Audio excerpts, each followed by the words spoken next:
Ay!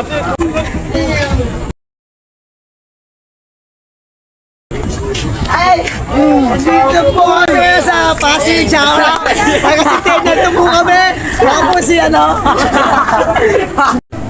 Hello everyone! At ito na naman ang inyong Ate Mai at bumalik po ulit ako sa rainforest. Ayan, kasi po hindi ko pa rin siya naiikot, diba? At hindi ko pa siya naiba-vlog sa inyo. Kaya eto akong muli. Ayan, naglalakad-lakad po tayo sa park ng rainforest. At marami pong mga kabataan na nandiyan na nagpa-practice sa kanilang mga kung ano-anong mga extracurricular sa kanilang mga schools. At ayan na nga po, tayo palakad-lakad lamang at meron pang nagpo-photoshoot. O diba, napakalawak po kasi ng rainforest at may mga iba't iba po kayong makikita dyan.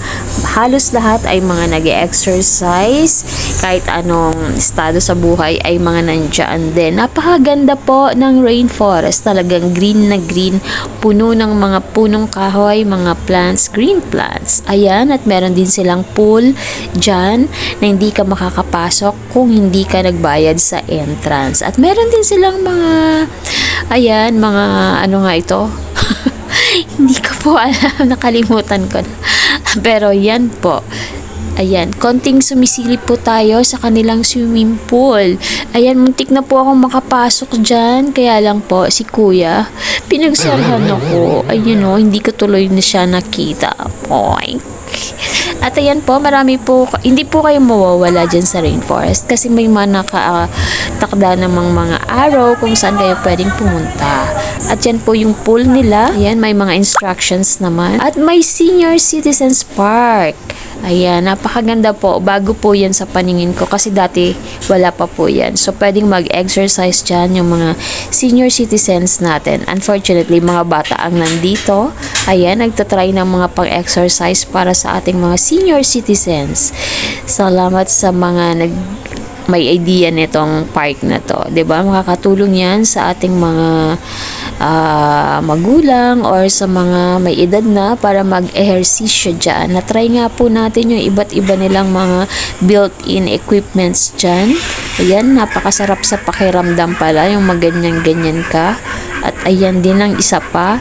So, napakaganda pong magtambay-tambay dyan sa Rainforest Park. Hindi lang simpleng park yan para sa mga bata o maglakad-lakad. Marami po kayong pwedeng gawin dyan. At ayan na nga po at nauhaw ang inyong Ate Mai. At kumakain ng halo-halo. Nandyan lang yan sa bungad. Events Park. Ay, pwede pala ito. Ayan. Saan? O, diba? Merong events place dito sa rainforest. Napakalaki po kasi ng ano dito. Malawak po sobra. Hindi nyo maubos-ubos. Puntahan. Nasa bungad lang po ang events place nila dito sa rainforest. Dami pa rin tao.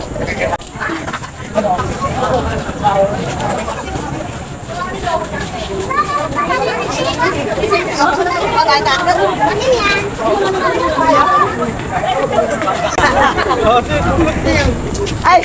Dito po kami sa Pasig, Chowra. Ay, kasi nandito po kami. Ako si ano.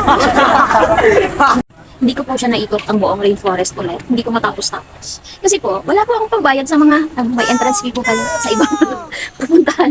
Hindi ko siya mablaan. So, tambay-tambay lang po muna dito. At yung part ng aking video ay yung mga nakuhanin ko lang sa labas. Kasi po, wala pa akong pangbayad nga. Walang pang-entrance. So, ayan. Watch na lang po ang aking mga videos dyan. Salamat po sa panonood sa mga videos ko. Thank you so much.